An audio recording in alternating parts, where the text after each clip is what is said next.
Сәлем достар, сіздермен Аружан. Бүгін біз сіздермен ерекше қуырылған донер дайындаймыз. Бізге керек лаваш, қуырылған картоп, тауық еті, қызанақ, қияр және де сыр. Ең алдымен біз лавашымызды екіге бөліп, соусымызды жағамыз.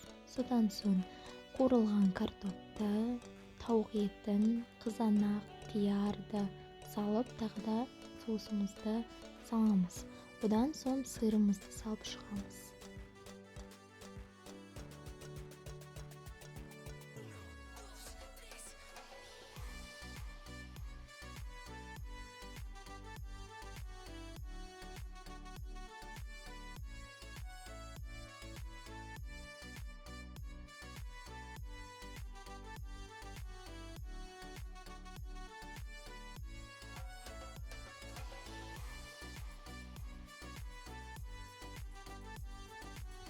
Донерімізді тығыздап ораймыз.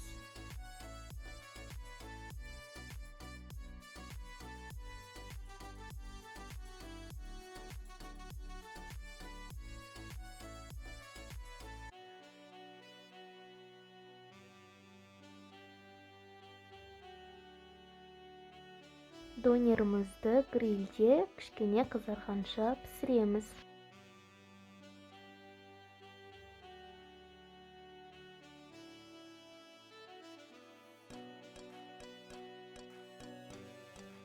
Жұмыртқамызды біркелкі болғанша араластырамыз.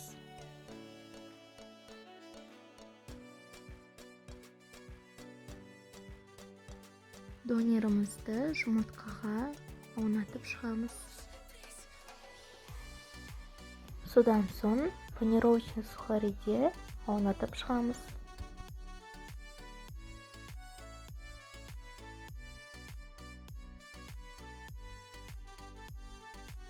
Қызып тұрған майымызға қызарғанша қуырамыз.